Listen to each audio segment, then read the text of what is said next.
Hello all. So 21st Saturday பார்த்தீங்கன்னா, எங்களுடைய சித்தப்பாவுக்கு வந்து first year death anniversary. So அதுக்காக வந்து ப்ரேயர் வச்சிருந்தாங்க. ஸோ அதுக்கு தான் வந்து சாப்பாடுலாம் பேக் பண்ணிட்டு இருந்தாங்க. வர எல்லாருக்கும் குடுக்கலான்னு சொல்லிட்டு. நானுமே அதுக்குள்ள பார்த்தீங்கன்னா, பாப்பா கொஞ்சம் போட்டு ஊட்டி விட்டுட்டேன். அந்த அம்மா மதியத்துலேருந்து எதுவுமே சாப்பிடல. அண்ட் இன்னைக்கு வந்து சாங்க்கு வந்து பிபிடி பண்ண சொல்லியிருந்தான் தம்பி. ஸோ அதனால வந்து உட்காந்து பிபிடி பண்ணிட்டு இருந்தேன். அண்ட் நெறைய வேலைலாம் செஞ்சுட்டு சாப்பிட கூட டைம் இல்ல கடகடன்னு பாப்பா கூட்டிட்டு அப்படியே சைட்ல நின்னுட்டே சாப்பிட்டாச்சு.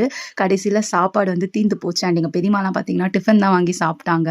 ஏன்னா நெறைய பேர் வந்திருந்தாங்க. ஸோ சாப்பாடும் வந்து காலியாயிருச்சு. அதுக்கப்புறம் சர்ச் வந்து நான் பெருக்கி குடுத்துட்டேன். எங்க பெரியம்மா, சித்திலாம் மாப் போட்டுட்டு அதுக்கப்புறம் சாமான்லாம் வெளக்கி வச்சுட்டாங்க. ஏன்னா மறுநாள் சண்டே. அப்படியே ஒர்க்லாம் முடிச்சுட்டு வெளியில பேசிட்டு இருக்கும்போது குல்ஃபி ஐஸ் வந்துச்சு. அண்ணா எல்லாருக்கும் குல்ஃபி ஐஸ் வாங்கி குடுத்தான். ஸோ அதையும் வாங்கி சாப்பிட்டாச்சு. ஸோ இன்னைக்கு டே இப்படி தான் போச்சு. ஒரு வீடியோ அட்டாச் பண்ணியிருக்கேன். நல்லா இருந்தா லைக் பண்ணுங்க. பாய்.